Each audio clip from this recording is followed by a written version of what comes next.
So Shri Gurubhyo Namaha Harihi Om. Oshnapidhana Nakuli Dantaye Parivrata Kavihi Sarvasi Vachayishana Charmamiha Vadaye. So I am going to present what Madhvacharya has to say about Bhakti. What is the idea of Vedic Bhakti rather? So many traditions in the modern times have misunderstood Madhvacharya's ancient intention and also the intention of Vedic literature itself. I am very much worried. So, as pointed by Professor Rajaram Hegde sir, it is not something new concept. Bhakti is not something new concept. It did not arise in the 6th century BC. Whole Vedic literature is a Bhakti literature, according to me. Especially the early mantras, they have got the Bhakti. They are about seeing the God inside. They are not about only reading words. Sthanurayam bharahara kilabhut. The person who reads words is only a donkey carrying the weight. So one should understand the meaning and go to the intention of the Rishi. Adhenva charati mayeshaha vacham shushuvan aphalam apushvam. He is reading word, he is hearing words, but he is not reaching to the flowers or fruits of the Veda. So flowers and fruits of the Veda, according to Yaska, I don't think there is a way that we can exclude the Vedas in the Bhakti literature when we consider what is Bhakti literature. So I can Bhaktireva Bhuyasi. Just one Madhara Shruti. Though these Shrutis are not available today, but we have that very long tradition of Shrutis which are extinct or not available to us no more. And then, so I hope you will understand the meaning, so I don't go to the, you go down, please. Athato, there is a Pautrayana Shruti. It is delineating about the Bhakti Mimamsa itself. So, how the Bhakti varies from one person to another person. That is very interesting. Of course, Madhvacharya's philosophy is about gradation of the people. Not all the people are same, though everybody has a right to understand Vedas and moksha, but we people, we are very small compared to the Devatas. Because it is the whole Vedic literature itself about Devatas and Manushas and Pitras and so many types of people. So, Yesha Devaha Parojaraha Tamva Yena Mahur Bhaktaha. We call Deva as Bhakta because he is Bhakti Vasha. Bhaktya hi so anugrannhati. So, all these sentences, there are many sentences are there. This is Pautrayana Shruti, and there is also this is one Chakrayana Shruti. Milito va yato bhagavataha yadanugrahascha bhaktischa. Then we have one Agniveshya Shakha and Ayasya Shakha. Bhaktasche Ativa Vishnu, Ativa Jitendriyaha, Samyak Acharya, etc. etc. Upasyatam Shriyam Avyakta Samnyaha Bhaktyamrityaha Muchyate Sarvabandhehi. All sentences are very clear. I don't need to go. So, Madhvacharya's understanding of Bhakti is and whole Upasana. Upasana it's Bhakti according to Madhvacharya. And Jnana is also Bhakti. Jnanasya Bhakti Bhagatvat Bhaktir Jnanam iti. Because Jnana involves the Bhakti. Without the bhakti, there is no knowledge. Because you are worshipping or meditating upon a god or something, devata, whatever devata, you must have bhakti towards that god, then only you will be able to understand Vishnu or any other devata. That's why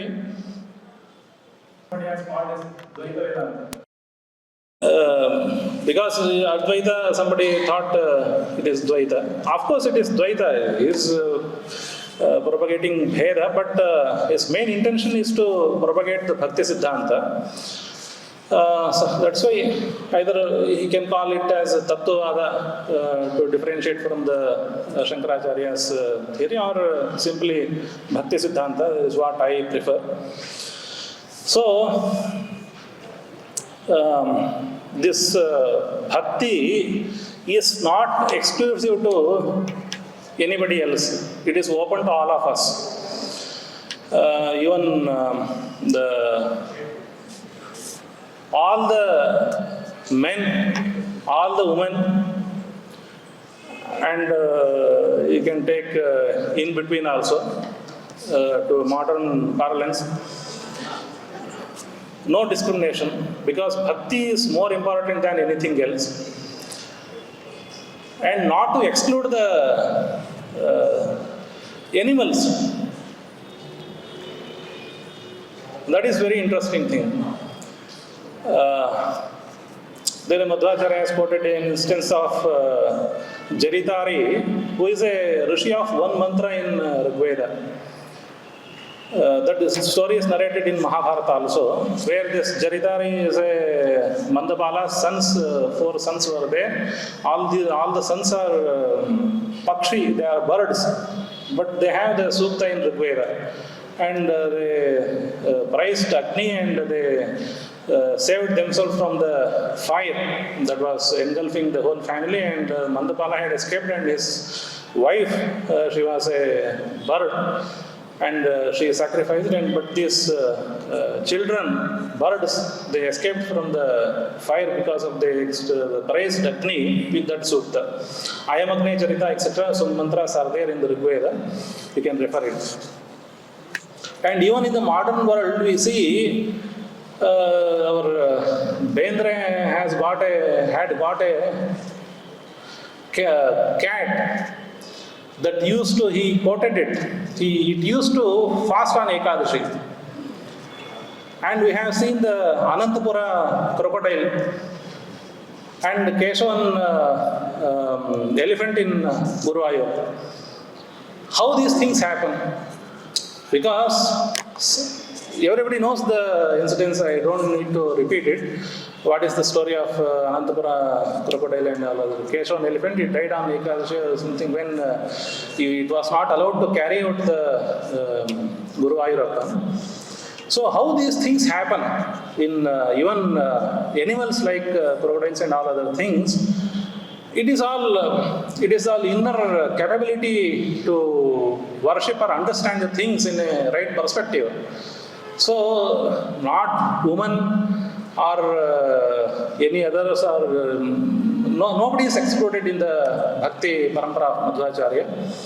So in that way, it is inclusive Bhakti. That's why the Dasa Parampara, and Madhvacharya himself he has composed many songs in Samskrit. Dvadasha Stotra and so many other stotras are there, very beautifully sung by Vidyabhushana. So himself he was the propagator of Dasa Siddhanta, Dasa Sahitya to say. And if you take whole Bhagavata itself, it is a biggest asset of the Bhakti literature, not to exclude Mahabharata and all other Puranas and Ramayana, which speak about devotion and all other things towards God, and all other Puranas, even you can take the Shaiva Puranas and all other things, they all speak about Bhakti to different gods.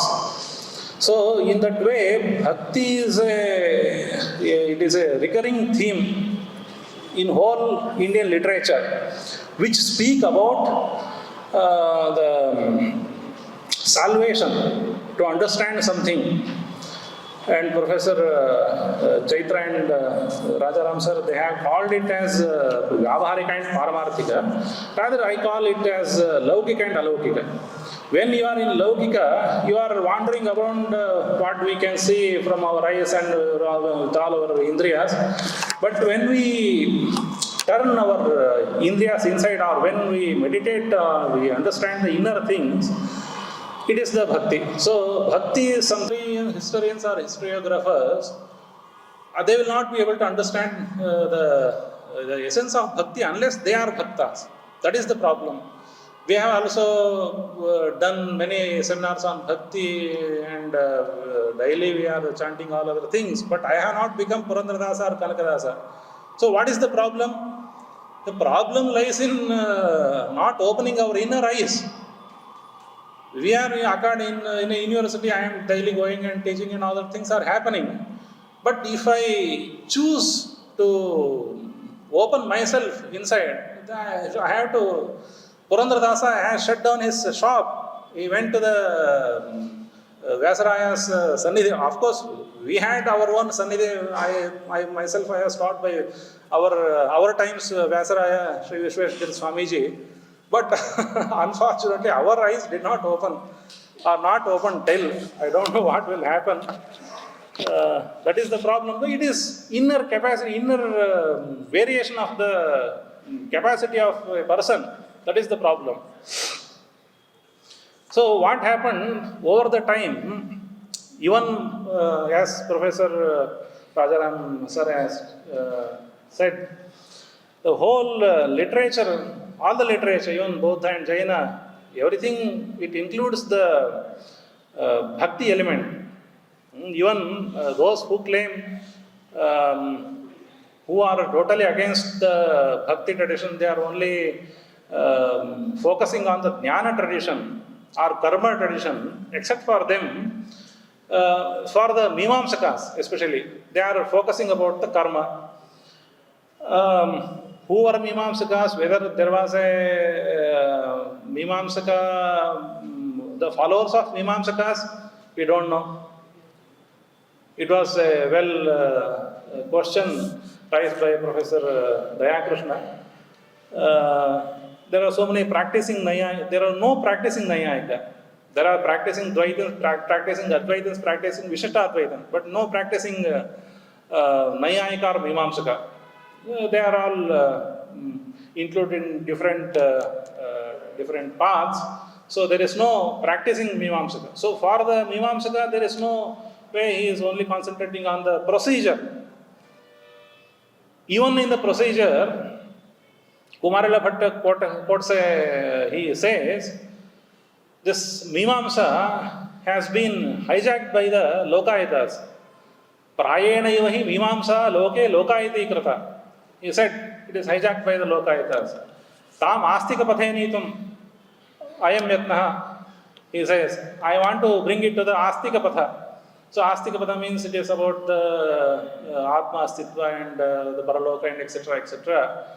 So I want to bring this whole Vedic literature, whole Mimamsa literature into Astika Patha. That's what Kumarila Bhatta says. In the same way, Shankaracharya, who is bigger Bhakta than Shankaracharya when it comes to stotras, if we consider all the stotras are his works, and even if we exclude all the stotras, we can see many things are there in his bhasha and all other things. So, what happened? The Samskrit Bhakti literature gradually declined due to the various attacks on India and all other things. From the 11th century, 12th century, it gradually declined, and that's why the regional literature grew up. Because the Sanskrit was no more given high place in the courts and all other things. The same thing, it is not, as rightly pointed out by Professor Rajaram sir, it is not revolt against the class or the Brahmanical hegemony or something. It is about the, even if we hear the in the Vajrasuchi, we have a long list of how many people how they got their own elevation or salvation without being born in the Brahmanas, and in Mahabharata we see the Dharmavyada story. All other things they point out, there is no discrimination based on the gender or caste or varna for the bhakti. Of course, there is a question of chanting the Vedas or understanding Veda, reading Vedas. Even Madhvacharya has openly said that Vedas can be chanted by or studied by the women. So he was not even discriminating against the women. Many people, Madhvacharya's own sister was well versed in the Samskrit literature. There is only gradual degradation of the political system that forced erased the memory of Sanskrit as a spoken language. What about even now, Jainas are reading many Sanskrit texts with us. They are writing texts. No more Bauddhas are writing texts in Sanskrit. But Jaina, they are still continuing. They are well engaged with the Nayayikas. They study Nyaya and also they produce new works. That is happening.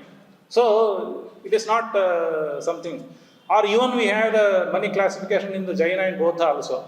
We have written in a very detailed manner in my commentary. This classification they have, but they are not discriminatory in all the systems. That's why the Bhakti of Madhvacharya is something very unique or inclusive. And I will finish as much as possible, but only I will give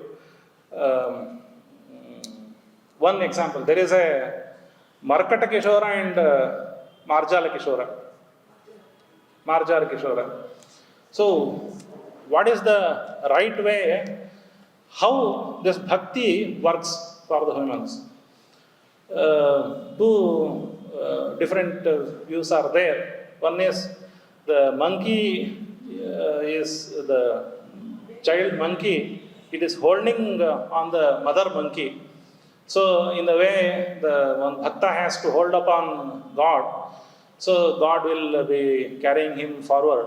There is one Markata Kishora, and there is another Marjala Kishora, where the mother itself carries the calf, or I don't know what, the kitten, the child cat. So these two ways are there, but Madhvacharya prefers a new way. That is Manushya Kishora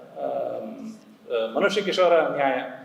The thing happens, the humans are more problem ridden than in this animals and all other things. So, and even in compared to the other devatas and all other categories in this world, humans are more problem ridden. They are all they need to follow the path written by all these things. So, man is always prone to fall down. So, when he falls down, God will help him. Otherwise, he has to walk on his own way. He will be walking, but God will be following always. Whenever man falls, God will help him. This is the Manushya Kishora Nyaya. The way it is given that a child learns to walk, and few steps it takes. When it is falling, the mother holds the hand of child, and she leads child forward. That is Manushya Kishora Nyaya. In that way, our bhakti theory. So always we should be dependent on the bhakti, the Vishnu or God. He will be with us. We will not be, even though most of the people, we don't know, we are not aware of that thing. So all these things that happen, and I don't know, all other things, I will finish it. And I don't know what I have to speak about Professor Rajaram Hegde and Professor Chaitra. Both have given a very splendid history or historiography, history of Bhakti. Because how the history is written based on the false problems, false narratives. There is one often quoted verse of Kanakadasa, Kula Kulavendu ಹೊಡೆದಾಡದಿರಿ ನಿಮ್ಮ ಕುಲದ ನೆಲವೇನೆಂದು ಬಲ್ಲಿರ. It is often quoted to make him a revolutionary poet. But not even Kanakadasa, not even Basavanna, not all the people, they are not revolutionaries. They are Bhakti revolutionaries, we can say. They are all about Bhakti, they are opening their inner eyes. And at the end, the Kanakadasa says in the same poem, Hariye Sarvottama, Hariye Sarveshwara, Harimaya Vellavennuta, Siri Kaginele Adikeshwara Rayana, Charana Kamalva, Kirtisuvane Kulaja. Who is born in a great family? The person who always recites the name of Siri Nilay Adikeshwara Raya. He is the Kulaja, not any other person who is only being born in any family, Brahmana, Kshatriya, whatever. That don't matter. It is only Bhakti that matters. As well narrated and explained by Professor Rajaram sir. And last, I will finish with one word. Our Sri Vidyabhushana, in his recent interview, said, what is the essence of Haridas Sahitya? Madhvacharya himself is the beginner of the Haridas Sahitya, and whole Haridas Sahitya movement was inspired by the Vaishnava tradition, Alvar's tradition. It is well documented. Sripadaraya was in Srirangam, and all other people were singing the Nalayar Divya Prabandham, and he got inspired, and he again started writing in Samskrit, in Kannada rather than in Samskrit. Earlier literature was in Sanskrit, but now from Sripadaraja it started in Kannada. So it is about it is writing in a language that people understand. That was the case of Sanskrit, because all the literature was written in Sanskrit earlier, 2000 years ago, 3000 years ago, 4000 years ago, because people were understanding the Sanskrit language. No more it is a spoken language of people, so it is in the Kannada language, it is in the language. But Haridasas largely ignored the other languages, Tamil or Telugu. They have not bothered to write in other languages. That is one lacuna that we can understand, or it is because of the regional concentration of the Haridasas. That is one thing. And Haridas Vidyabhushan said, some people from Magavira community, the fishermen, the sea fishermen, they came to him and said, we hear your songs when we are waiting in the mid-sea for the fishes, because it is a time for death or life. Anything can happen in the mid-sea, high sea. We get assurance listening to the Haridasa Sahitya when we are in such a situation. So it is for the human people, it is not for anybody else. That is the Bhakti, that is the Bhakti Siddhanta of Madhvacharya. I hope I have given some of the few aspects of Bhakti Siddhanta. Thank you all of you. Krishnarpana.